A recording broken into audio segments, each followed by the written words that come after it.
Well, welcome back for another video.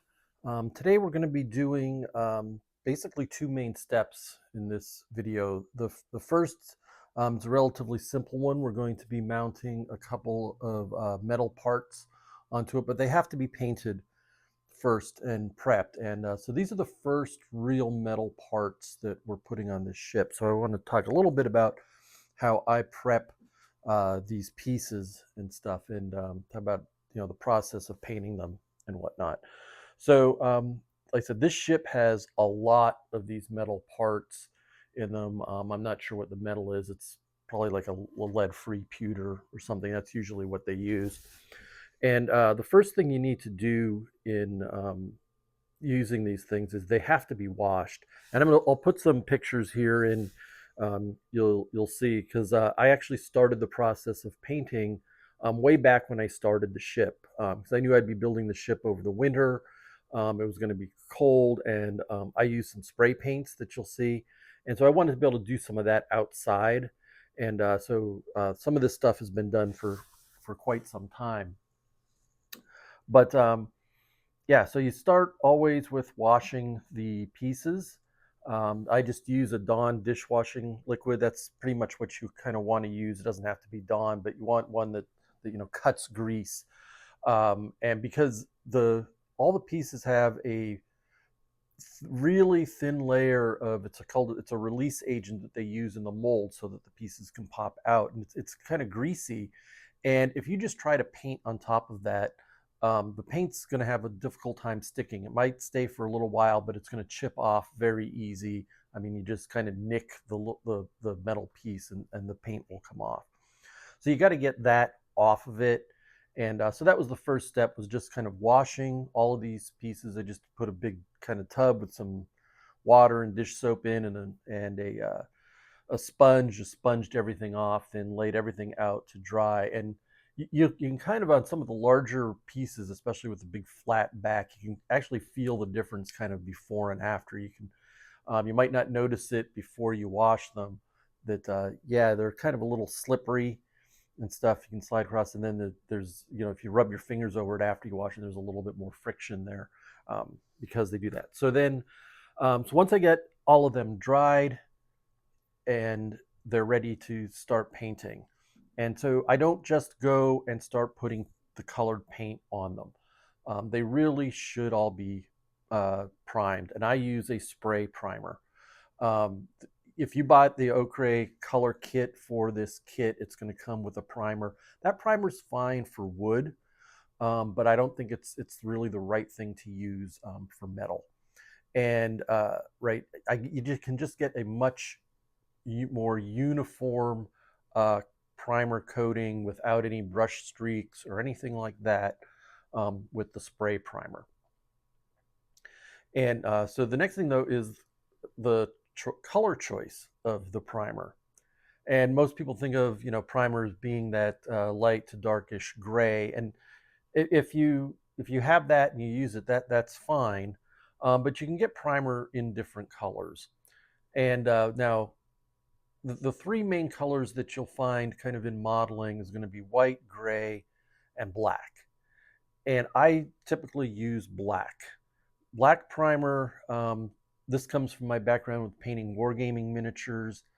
When you prime something in black and then you go and paint over it, the hardest part to paint is deep inside the crevices and you know things like that. So you either have to jam a lot of paint in there, and then it ends up being thick, and you lose detail.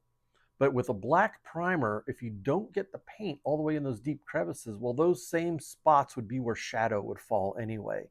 And so you don't actually notice that the paint doesn't go all the way in there. It's just the black becomes part of the shadow and stuff. So I like using the black primer. For a model ship, I would not use white primer on anything, unless potentially if you're painting metal crew members or something where they have brighter uniforms, because the color primer does affect the overall look. Pardon me while I stop my dog from barking. So all of the spray painting was done, like I said, in the summer, because you want to keep that above 65 degrees Fahrenheit. I'll put a little thing in there. I'm not sure off the top of my head what that is in Celsius. Uh, but yeah, because if it starts getting too cold or colder than that, you're going to start having problems with the paint sticking. And if the metal that it's hitting is too cold, it just it kind of pulls up and puts a texture on it, and you don't want to do that. So like I said, I did all that kind of in the fall when I first started this ship to get that much done. Now for certain pieces though, I did go back over the primer and with this gold spray leaf here, this is what I used to do those little posts that we're using for the railing and stuff, and I sprayed that over the cannon barrels. And you can see, I think they turned out really well. Let's see if I can get the camera to focus kind of on it so you can kind of see. So it's a very smooth, and that's the thing with the spray, you get such a smooth finish. And like I said, there's nothing special about this. This is just Krylon gold leaf. You can actually see the price I paid for it. So I picked it up. It was $4. I'm like, well, that's so cheap. I did a test run. If I didn't like it, then it wasn't a big loss on there. Because most of the metal parts are going to be gold. I have not spray painted most of them yet. I'll have to do that here in my basement, unfortunately. But I did get all the cannons and stuff done. So after we get done, let me reposition the camera down here so you can see. So these pieces we're going to put on are the cannon ports. And so this is just the cannon, cannon port, like hatch covers, I guess. So these are what they look like with the black. Um, you can see the black primer and stuff on. Now this here, I can probably put it in here. We'll see if it shows up. This is the main hatch covers that are going to cover most of the cannon ports. So they already come in this kind of this brass or kind of copperish color. Now this isn't quite the raw, because I did do what's called a little bit of dry brushing on it to bring out some of the highlights. I'm trying to see how I can hold it there. So you can see like the up in the hinge area and the brackets and stuff. They stand out a little bit more because I dry brush them. So the plan is to get these black ones looking like this so that they match the other cannon ports that we're going to put on there. So I did 2 test runs of 2 different things, and I just wanted to show you the differences. And both of them came out fairly well. The one on the left you can see is brighter, and that used in the ochre paints, just entirely ochre. And the 2 that I used, and you would have gotten probably both of these, I think, in the color kit if you bought it, is their copper color. Let's see here. Yeah, it's copper. And one that you may not have really wondered what it is you do with it, and that's the bitumen. Because the bitumen isn't actually a paint. It's what most people would call a wash. And it's actually a very, very dark wash. And you pull it out, like the paints are a little bit thicker. They don't run and stuff. This runs like water if you put it on there. And so each of these 3, though, each of these 2 prototypes here, test ones, they, let me see if I can put them over the white here. Maybe they'll stand out a little bit more. Okay. Yeah. They each have 3 layers of paint on them. So for this one here, I started with the ochre copper, which is a very bright copper color, which is why this thing ended up being brighter than the other one did. And then I took the bitumen, I watered that down about 50-50 because it is so dark.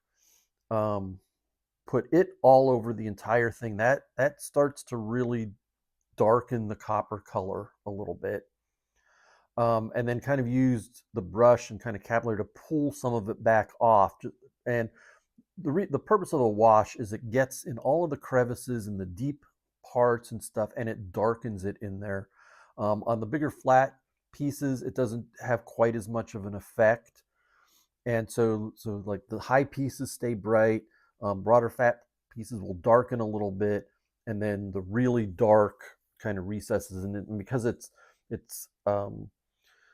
so it's not viscous. It's so watery that it can flow into everything, and that just darkens it. But then that typically darkens it too much. So then I went back and used the ochre copper again, um, and used a technique called dry brushing, which helped bring out the details. So the one on the right um, is I followed essentially the same process, except I didn't use the ochre paints, except, well, there's another exception. I used the ochre copper for the finishing dry brush.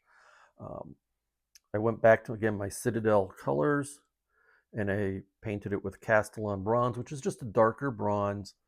And then I probably could have used the bitumen, but I used this. Citadel calls them shades, but they're washes, and this is Agrac's Earth Shade.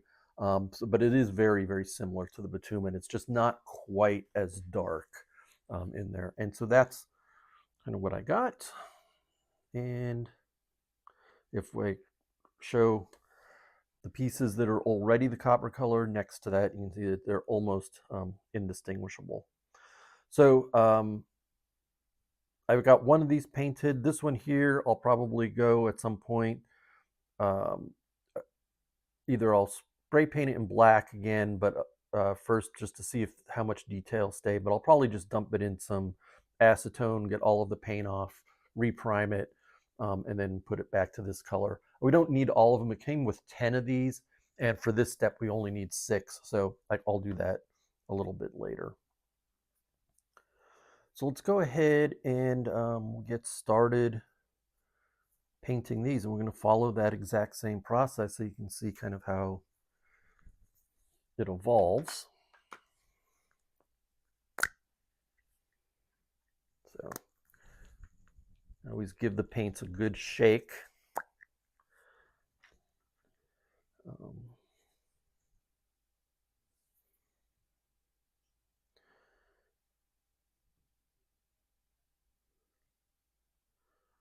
Put a little bit of the paint out on a palette. And this is all water soluble paint, so you don't need, you can just use water to thin it.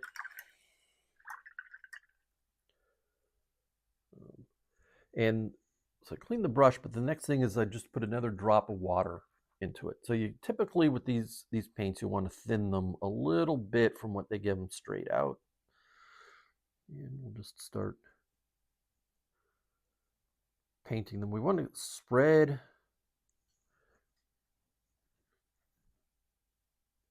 it out, but we want thin coats. And I already put this on a little bit thick, so I'm going to pull some of that paint off.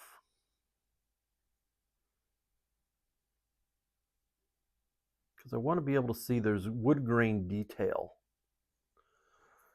in it. And I want to be able to see and have that detail pop out. But you see, I'm not being super careful. I'm doing the front face here. I'll let that dry. It'll be dry. The first one will be dry by the time I get the other ones done. And then I'll do the edges around it.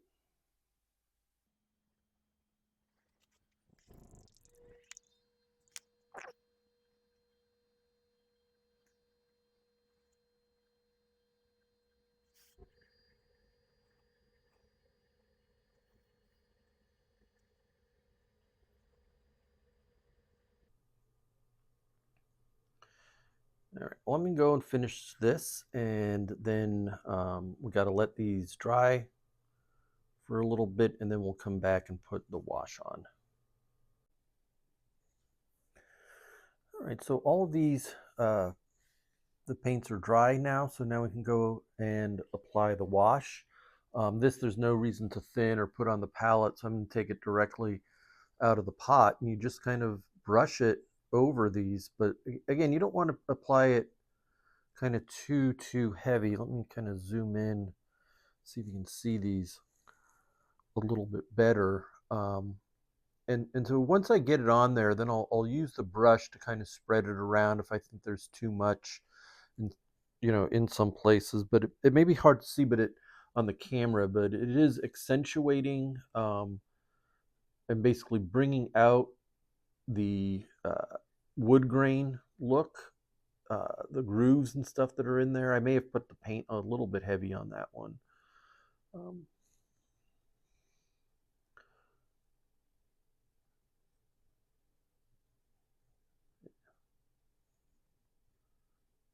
and you probably might be able to see it really accumulates and tries to pool like around edges, around in all in the low spots, and that's exactly what it's supposed to do here. Now, this shade is kind of a brownish color,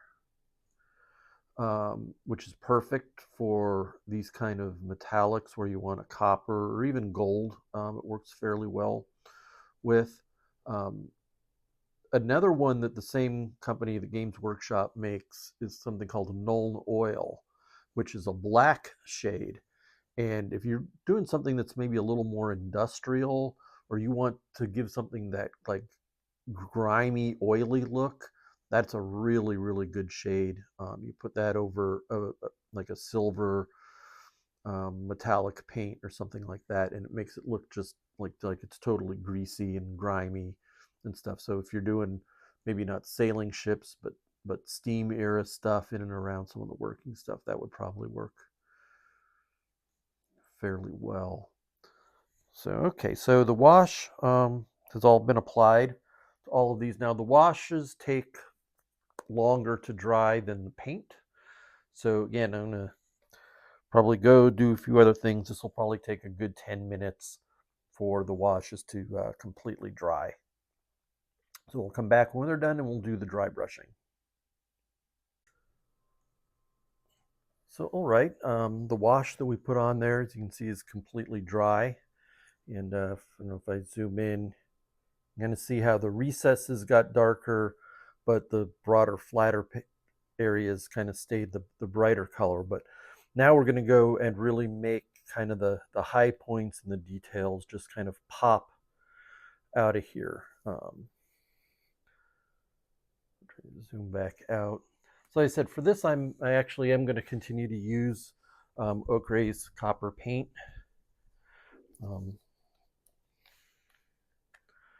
Because typically when you do this, you do want a paint that's a little bit brighter than what the background is. So I'm just putting a little gob of it there on my palette. And I'm using a brush that's actually designed for dry brushing, but you don't really need to do that. Any brush will do. What you really want to do is look for a brush that has really dense bristles on it. But don't spend a whole lot of money, because dry brushing absolutely kills the brush. So you can see the first thing I did was, after I dipped in the paint, was wipe almost all of the paint off. And then I'm just going to start moving really fast and just kind of going over the whole thing here, and see, you can see it. And all the high spots will pick up this brighter copper color.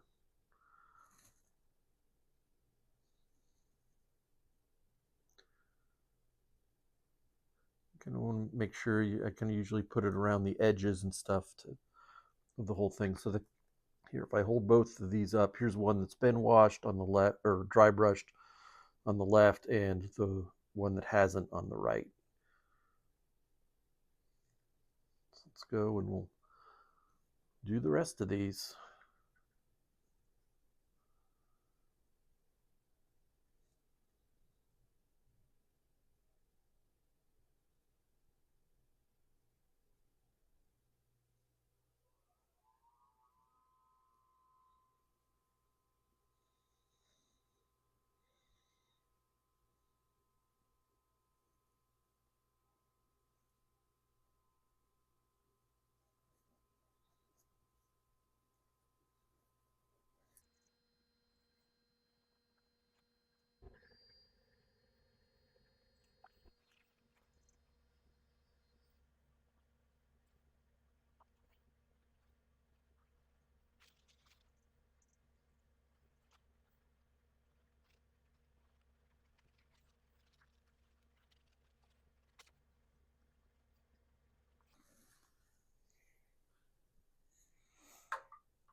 So right, there we go.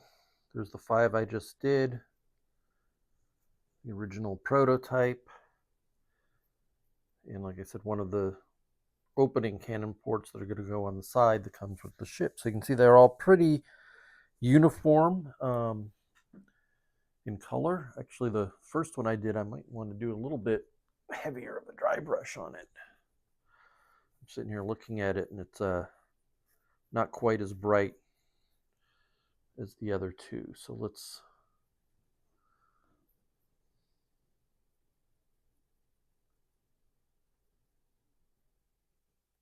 There we go. All right, so all that's left to do is to go and mount these on the hull, and then we'll go on to the next step, which is going to be doing a railing across the top of the bow. Okay, so the next step here is we're going to start working on the rail that's going to come across the top here. And this is actually going to be like a double height rail by the time it's all done, but we're working on just on the first level. And here's one of those steps where, you know, as a modeler, you got to like kind of adapt a little bit. Because just like all of the other rails, it's going to rely on these tiny little posts. Now these posts are 8 millimeters long or tall, I guess. And then in this rail, it's not just going to be those posts. There's a bunch of little, you know, wooden things. So you cut these little dowels, and then the instructions tell you to cut them to 8 millimeters. And you know, that makes sense since all of the other things are going to be 8 millimeters. So I'm just going to set this one here, and we'll see how this turns out. And then it's not at the right spot, but I'm just setting one of those. And then here's the rail that's going to go sitting on top of it. And you can see it's got the curves and everything to go around these things. We're going to set that here. And I don't think the camera's picking up. I might need to lower it a little bit here. Let me adjust the camera and so you can see what's going on here. All right, well, I tried to adjust the camera here, and I just can't find a good angle to show what it is, so I'll just tell you what it is. Turns out when you put this thing across the top up here, like I said, I don't think the camera's picking it up, but there's actually a gap between the top of those posts and the rail. Now I thought about there is enough flexibility, and if I push the rail down, you can barely notice it, but that's kind of not what I wanted to do because there's going to be another layer above that. I'm afraid that's on the second layer, you might start to notice that the posts aren't vertical if there's a little bit of a dip in there. And I measured the sides in here, and sure enough, they're 9 millimeters high and not 8. And so it's like, okay, so what are we going to kind of do about that? And so went back and forth and tried to figure out. And then, but the dowel, let me see, I don't know if you can barely see it. The dowel that we're using for those other posts is 3 millimeters in diameter. See if I can get it here. And so I cut it into little small, mostly 2 to 3 millimeter sections because each of these posts are also 3 millimeters in diameter. And so what I'm going to do, and this is one I've already done, this was kind of a test run here, is glue the extension on, and you can't cut these to 1 millimeter, and the wood will flake apart. So like I said, they're mostly 2 to 3 millimeter. Then I take it over to my disc sander and kind of sand it down to the point where now I've got a post that is 9 millimeters tall. I'm putting them on the top, and then I'm just going around it with some gold paint, which actually matches up with the spray paint fairly well. And then, of course, I'll just recut the other pieces to be 9 millimeters.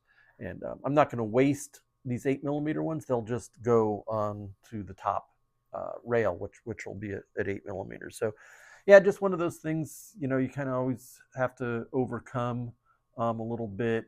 And of course, they're not all exactly 9 millimeters because there was some variability in the thickness of the planking up here a little bit, even though I sanded it. I noticed that over all the way on this edge, it's maybe 8.5 millimeters. So again, the deck's not 100% perfectly flat. We're working with wood, we're working with natural materials and stuff, and I'm uh, not a professional at this at all, gifted amateur at best. And so, there's just some mistakes, or like I said, just some variability in what we're building. And so yeah, so when you hit steps like this, you just got to kind of figure out, okay, well, how am I going to address it? So let me go and fix up all of these extra posts, and then we'll come back and we'll start gluing everything together. One other thing I think differently that I'm going to do here is, you saw, I think when I did the first rails, I put all of the pieces, all of the posts onto the hull, and then dropped the rail on top of that. But this rail is very, very thin. It's not much wider than the top of those posts. And so as I was trying to do some test fitting and figuring out what I was going to do with all of this rail, is getting and putting all of these posts in the exact right spot and everything was a little problematic. So I'm going to do the opposite. I'm going to glue all the posts to the underside of the rail to make a whole structure that then I can drop down on and be assured that every single one of those posts is in perfectly alignment with the rail. So that's kind of the plan here. So let me go ahead and get working on enlarging or lengthening these little posts, and cut the other pieces to go in there, and then we'll come back and we'll mount it all.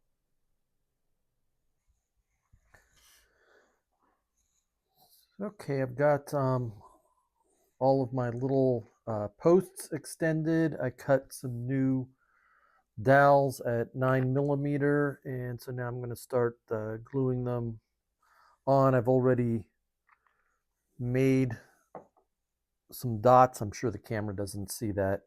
Um, but the dots kind of centered on there where each of these things are going to go. And these dowels here go kind of right in the center. I don't know if you're going to be able to see this or not. I've got to pick up the piece to be able to stick it on here. So that's all I'm doing. So I don't know if there's any point in continuing to film it. I've got all of the pieces done. I'm going to put everything on here, and then I will come back and we'll fit the piece.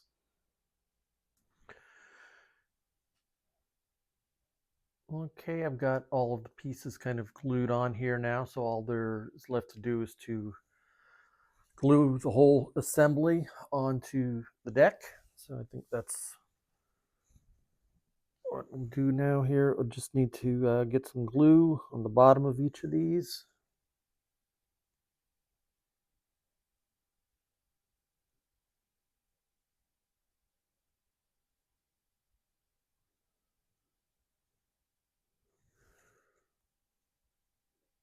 And a little bit on that section of the deck.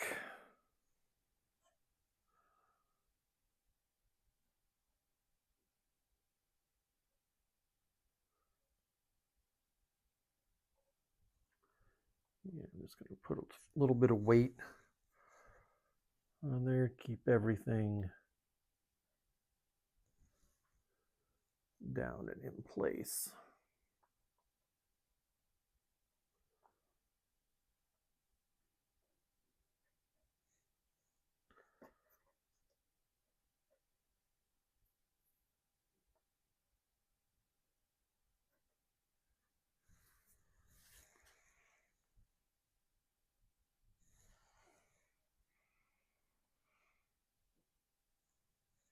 Okay, so the next step then is I'll just add, now that we have that on, I can measure and put the rails on here, because then we'll start at some point. I think there's a few steps in between to put the second row of railing on. Anyway, that's, I think, is a good place to conclude this video. Again, thank you for watching, and please like and subscribe.